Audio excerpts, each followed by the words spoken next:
कृष्णाय वासुदेवाय हरये परमात्मने प्रणतक्लेशनाशाय गोविंदाय नमो नमः। श्री कृष्णाय नमः। श्रीमद् भगवद गीता अध्याय 8 अक्षर ब्रह्मयोग, ईश्वर को अंतिम क्षण में कैसे पाए। आप सभी को मेरा नमस्कार। चलिए आज बढ़ते हैं अध्याय 8 की तरफ। एक वृद्ध व्यक्ति अपने जीवन के अंतिम दिनों में अस्पताल के बिस्तर पर लेटा था। उसके चारों ओर परिवार था, डॉक्टर थे, दवाइयाँ थी, लेकिन उसके मन में एक ही प्रश्न था, क्या मैंने पूरी जिंदगी सही जी? उसे याद आया कि उसने धन कमाया, घर बनाया, रिश्ते निभाई, लेकिन भगवान को याद करने के लिए उसने हमेशा कहा, अभी समय नहीं, बाद में कर लूंगा। और अब बाद में बचा ही नहीं था।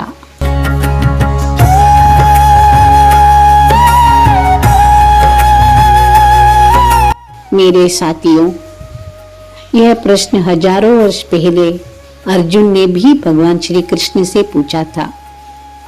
यदि जीवन का अंतिम क्षण आ जाए तो उस समय मनुष्य किसका स्मरण करे? और भगवान श्री कृष्ण ने जो उत्तर दिया वही है श्रीमद् भगवद गीता का 8वां अध्याय अक्षर ब्रह्म योग।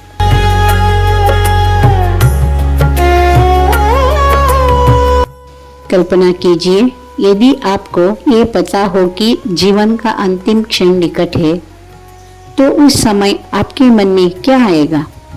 परिवार, धन, अधूरे सपने या भगवान? यही प्रश्न अर्जुन के मन में भी उठते हैं। 7 अध्यायों तक भगवान श्री कृष्ण ने ज्ञान, कर्म, भक्ति और योग का मार्ग समझाया, लेकिन अब अर्जुन के मन में कुछ ऐसे प्रश्न उठते हैं जो केवल उसके नहीं, हम सबके हैं। वो पूछता है, ब्रह्म क्या है? आध्यात्म क्या है? कर्म क्या है? आदिभूत क्या है? आदि दैव क्या है? आदि यज्ञ क्या है? और सबसे महत्वपूर्ण, जीवन के अंतिम क्षण में मनुष्य आपको कैसे प्राप्त कर सकता है?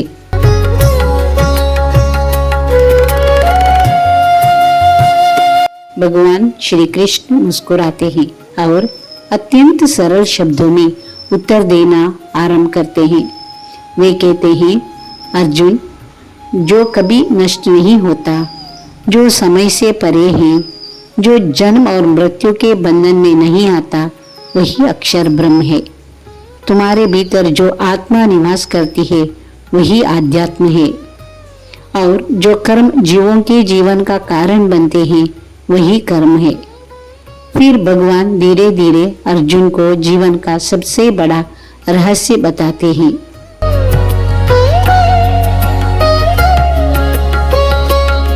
वे कहते हैं, मनुष्य जिस भाव का स्मरण करते हुए इस संसार से विदा होता है, वह उसी अवस्था को प्राप्त करता है। इसलिए यदि अंतिम क्षण में भगवान का स्मरण हो तो जीव भगवान को ही प्राप्त करता है। लेकिन तुरंत ही कृष्ण एक बहुत महत्वपूर्ण बात समझाते हैं। वे कहते हैं, अर्जुन, अंतिम समय में भगवान को याद करना कोई अचानक होने वाली घटना नहीं है। जिसने पूरी जिंदगी संसार में ही मन लगाया, उसका मन अंतिम क्षण में भी वही जाएगा। और जिसने जीवन भर भगवान को अपना साथी बनाया, उसके लिए अंतिम स्मरण स्वाभाविक बन जाता है। इसलिए श्री कृष्ण कहते हैं, हर समय मेरा स्मरण करो और अपने कर्तव्य भी निभाओ। यही गीता का संतुलन है। न संसार छोड़ने की आवश्यकता है, न जिम्मेदारियों से भागने की। बस हर कर्म भगवान को समर्पित करके करो। कृष्ण आगे ध्यान की एक सुंदर विधि बताते हैं।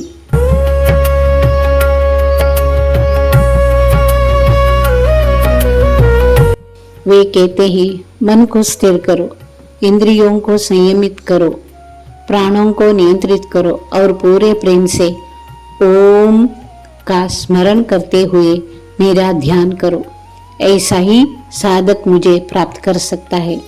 फिर भगवान बताते हैं, यह संसार चाहे कितना भी सुंदर क्यों न लगे, ये परिवर्तनशील है। यहाँ जो जन्म लेता है उसे एक दिन जाना ही पड़ता है। स्वर्ग तक भी पहुंच जाओ तो भी पुण्य समाप्त होने पर लौटना ही पड़ता है। लेकिन जो भगवान को प्राप्त कर लेता है उसे फिर इस जन्म मृत्यु के चक्र में लौटना नहीं पड़ता। इसके बाद श्री कृष्ण समय का एक विराट रहस्य खोलते हैं।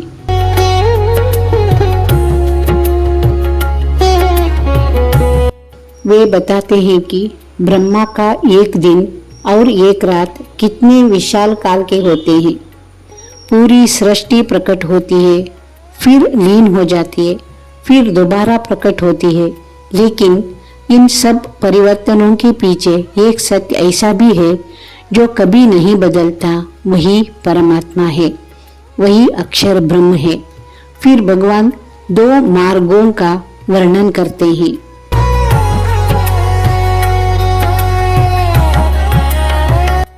एक वह मार्ग है जिस पर चलकर साधक परम धाम को प्राप्त कर सकता है, और दूसरा जिससे जीव पुनः संसार में लौट आता है।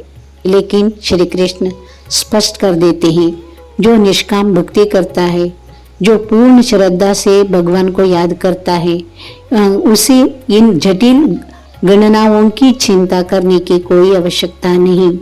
भगवान स्वयं उसका मार्ग बन जाते हैं। अध्याय के अंत में श्री कृष्ण अर्जुन से कहते हैं, अर्जुन, जो इस ज्ञान को समझ लेता है उसके लिए वेदों का अध्यापन, यज्ञ, तप, दान, इस सब का सार एक ही बन जाता है। भगवान का निरंतर स्मरण यही सबसे बड़ा योग है, यही सबसे बड़ी साधन है।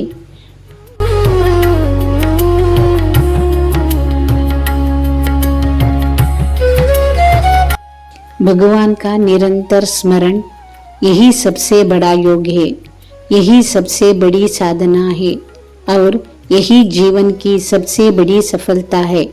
आज भी हम सभी जीवन की भागदौड़ में इतने व्यस्त हो जाते हैं कि भगवान को केवल कठिन समय के लिए बचा कर रखते हैं। लेकिन गीता हमें याद दिलाती है, जिससे जीवन भर याद नहीं किया उसे अंतिम क्षण में याद करना आसान नहीं होता। इसलिए हर दिन हर क्षण भगवान की नाम के लिए निकालिए, क्योंकि अंत समय का स्मरण आज के अभ्यास से ही जन्म लेता है।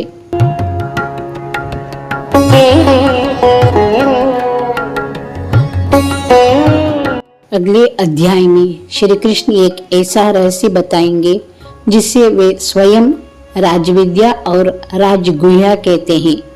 सब विद्याओं का राजा, सब रहस्यों का सबसे बड़ा रहस्य, जहां भगवान पहली बार अपने असीम प्रेम और अपनी सर्वव्यापकता को अत्यंत मधुर शब्द में प्रकट करेंगे। मिलते हैं श्रीमद् भगवद गीता के नए अध्याय राजविद्या राजगुह्य योग में। तब तक के लिए थोड़ी देर ध्यान लगाएं। मैं भी आपके साथ ध्यान लगाऊंगी। फिर मिलेंगे। लिखिए, जय श्री कृष्ण। श्री कृष्ण अर्पणमस्तु। गोविंद बोलो हरि,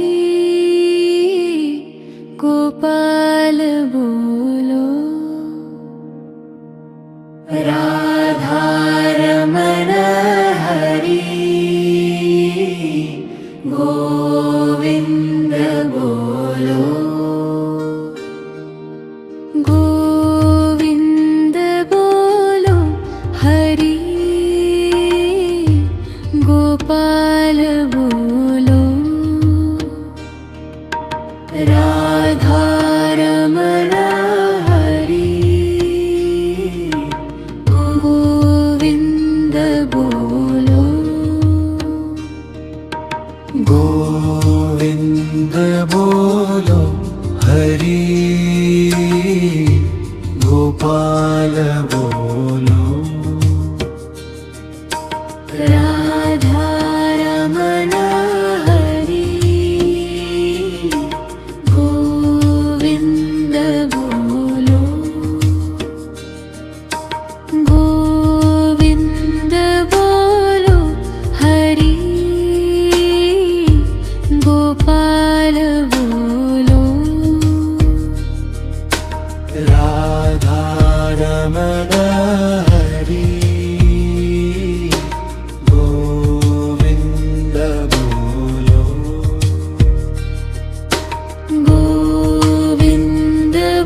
गोपाल बोलो